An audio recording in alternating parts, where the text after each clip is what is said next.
አዳኞቹ ከዚህ በኋላ እኔ እዛ ነገር ውስጥ የለም። እኔ በህይወት ዘመኔ ላይቭ ላይ አስመስዬ አላውቅም። እግዚአብሔርን የሚያቀኝ እኔን ያቀኛል። እና አሁን ከኔ አልፎ ቤተሰቦቼ ደብሯቸዋል። ሚካኤል እኔ የምታውቁኝ ታውቁኛላችሁ አይደለ?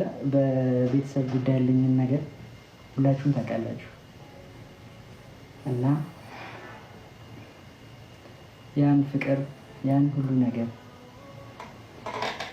ተክዷል። ስለዚህ በቃ ከዚህ በኋላ ተስፋ የምታደርጉ ሰዎች ካላችሁ የለም፣ ምንም ነገር የለም፣ አብቅቷል።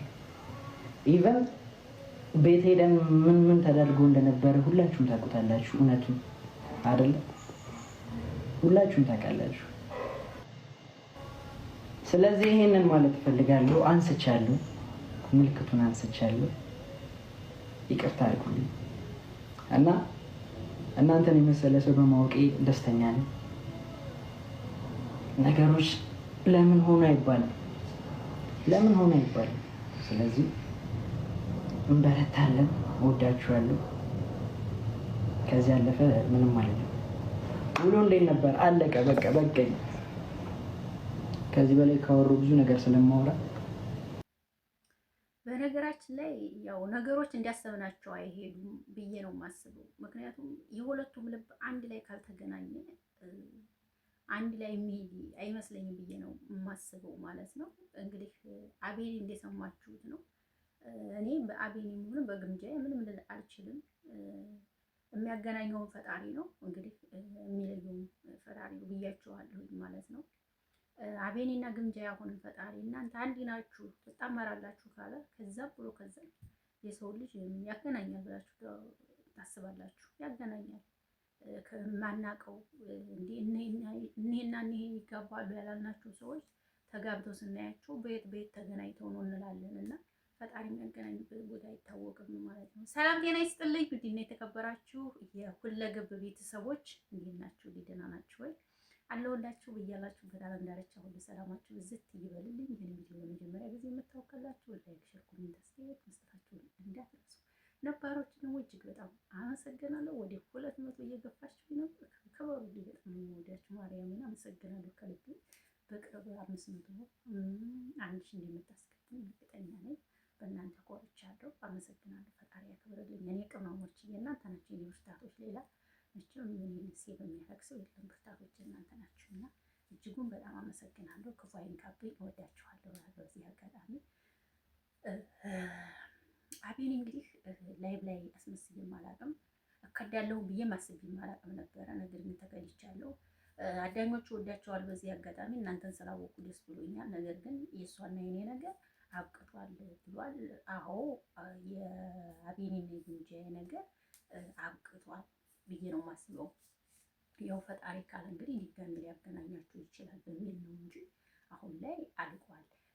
እንትና ግምጃዬም ከአቤኒ ጋር የሰራቻቸውን ቪዲዮዎች ከቦቸም ጋር የሰራቻቸውን ቪዲዮዎች እንትን ብላለች፣ ፕራይቬት አድርጋችኋለች። ይሄ ማለት ደግሞ ከዛ ሰው ጋራ በድጋሚ ያው የማትገናኝ ስለሆነ ማለት ነው። ቪዲዮዎቹ እንዳለ ፕራይቬት ገብተዋል ማለት ነው።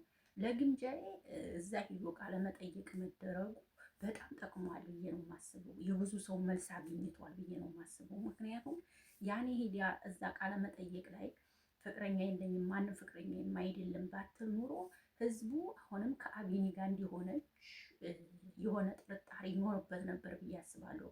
አሁን ላይ ግን ህዝቡ ያንን ሄዳ ቃለ መጠየቁን ስለተናገረች ማንም ፍቅረኛ እንደሌላት ሀፕን እንዳረገ ምንም እንዳላረገ ስለተናገረች አሁን ላይ በቃ ግምጃዬ ፍቅረኛ እንደሌላት ነፃ እንደሆነች ስላሳወቀች ለሁሉም ህዝብ መልስ ሆኗል ብዬ ነው የማስበው በዚህ አጋጣሚ። እና ያ ነገር ጠቅሟታል። ሄዳ ቃለ መጠየቅ ማድረጓ ጠቅሟታል ማለት ነው። እንግዲህ ውዶች የሰው ልጅ ምርጫው ነው እኮ። ግምጃኛ ከአቤኒ ጋር መሆን አለብሽ ብለን አስገድደን ከአቤኒ ጋር ሆኝ ማለት የለብንም። አቤኒንም ደግሞ ግዴታ በቃ ለምንሃርም ቢሆን ምን ብላት ከእሷ ጋር ሆን ማለት የለብንም። ፍቅር በግዴታ የለም። የራስ ልብ ሲፈቅር ነው እንጂ አሁን ለምሳሌ እኔ አንድ ወንድ አፍቅሪ ከሆነ ሰው ጋር ካፕሉ ቢመጣ ይሄንን ሰው ማፍቀር አለብሽ ብትሉኝ እኔ ፍቅር ከሌለብኝ የእናንተን ትእዛዝ ሰምቼ ያንን ሰው ላፈቅር ወይም ደግሞ ልወድ አልችልም። ምክንያቱም እናንተ የምታዩኝ በሚዲያ ወይም ደግሞ እንደዛ ነው። እኔ ደግሞ የውስጤን እፈልጋለሁ። የሚወደኝ የሚያፈቅረኝ ፍቅር የሚሰጠኝ ሰው ካልሆነ ከዛ ሰው ጋር መሄድን መቀጠልም አልችልም። ይህን ልልበት የቻልኩት ምንድን ነው አቤኒ ለግምጃዬ ፍቅር አይሰጣትም ወይ ወይስ ሰዎች ለግምጃዬ ፍቅር አይሰጣትም ወይ? አይደለም። ሰው የሚመርጠው ምርጫ አለው። አለቀ ጋይስ። ይሄ ነው በቃ የተረዳሁት ነገር ቢሆን።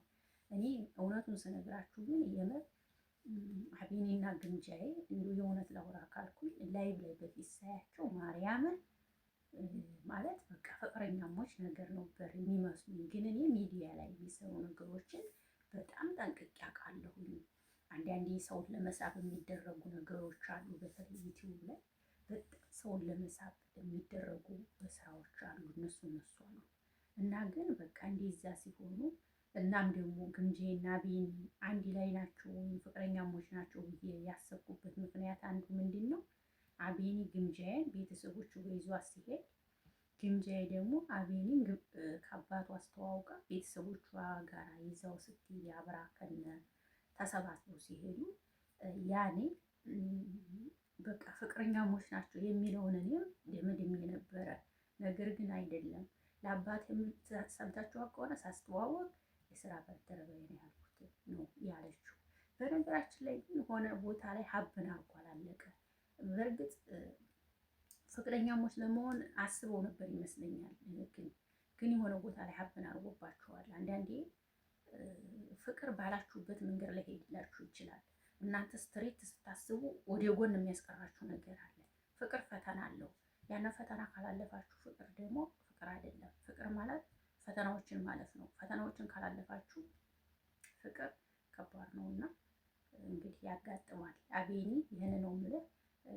ግምጃዬ እሷም አሁን ላይ በጣም ብዙ ሰው ነው እንትን እያላት ያለው በጣም ከሚባል በላይ። ግን ያው ስለማትሰበር እና ጎበዝ ሴት ስለሆነች ብቻ እንጂ ብዙ ሰው እያጣጣላት ፎቶዋን በፌክ ያልሆነ ነገር እየተደረገ ምናምን እያረጓን ነው። ግን ስለማትሰበር ብቻ ጎበዝ ስለሆነች ብቻ እየመጣች ነው እንጂ ሌላ ሰው ቢሆን አይችልም፣ አይሰራም። እውነቱን ስነግራችሁ በእሷ ቦታ ሆናችሁ ብታወት አይሰራም። ብዙ ነገር ነው እየደረሰባት ያለው ብዬ አስባለሁኝ። እና ግን ጠንክራ ብርታቷን እያሳየች ነው ውስጧን በውስጧ ይዘና ይሄንን ነው የምለው። አንተም ደግሞ በርታ፣ ነገ ሌላ ቀን ነው። አንተም ወጣት ነህ፣ እሷም ወጣት ናችሁ።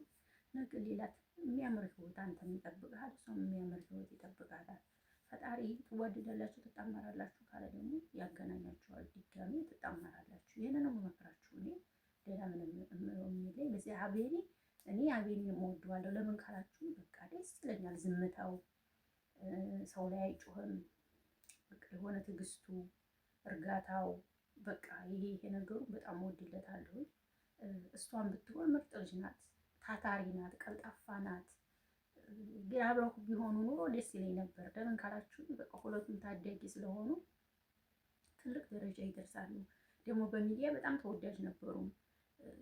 ግን ያ አልሆነም። ያው እኛ ያልነው ቀርቶ ያላልነው ሆኗልና እንዴት ተመቻቸው መሆን ይችላሉ እላለሁ በዚህ አጋጣሚና ሁላችሁም እንግዲህ ጥሩ አስተሳሰብ አስቡ። ሁለቱንም ማበረታቷቸው። እሱም ላይ ሲገባ አበረታቱት፣ እሷም ላይ ሲገባ አበረታቷት። ሀሳባችሁን ስጡ። እንግዲህ ሰው ደግሞ ሌላም እንዲናገር አትገፋፉ። አቤኒ አሁን ይሄንን ቃላት ሊናገር የወደደበት ምክንያት እናንተ ናችሁ ከስር እየገፋፋችሁት ምናምን ነው እንጂ አቤኒ እንደዚህ እኝኝ ማለት ምናምን አይፈልግም። ግን እናንተ ከስር ስለምትገፋፉ ብቻ ነው ይሄንን ቃላት ራሱ በመናገር እየወደደውና ሁላችንም ፈጣሪ ልብ ይስጠን ነው የምለው። ሌላ ምንም አልልም። ማንኛችንም ልብ ይስጠን ፈጣሪ። በቃ ይሄን ነው የምለው። ልብ ይስጠን ለሁላችንም እግዚአብሔር። እና ይሄን ልላችሁ የመጣው ውዶች፣ ይወዳችኋል፣ አከብራችኋለሁ። ሀሳብ አስተያየታችሁን ስጡ። ስለምታከብሩኝ ስለምትወዱኝ አመሰግናለሁ። የምወዳችኋለሁ። ባላችሁበት ፈጣሪ ይጠብቃችሁ። አሁንም እንግዲህ አዲስ ነገር ካለ ደግሞ በሌላ ቪዲዮ ብቅ እላላችኋለሁ። እንግዲህ እሱም አዲስ ህይወት ተጀመረ፣ እንግዲህ እሷም አዲስ ህይወት ተጀመረች። እኛም አድለን ይዘን ለመምጣት ማለት ነው። እና ያለን እንግዲህ አይቀርም፣ የሰው ልጅ መቼም ቆሞ አይቀርም ብዬ ነው የማስበው። ደግሞ በግምጃ እርሜ ደግሞ እንዴት ነው 19 ዓመት የሚሆናት ምናምን በዚህም ክርክር ተነስቶባታል። እንግዲህ የማውቀው ነገር የለም። ጋይስ ወዳችኋለሁ። ባይ ባይ።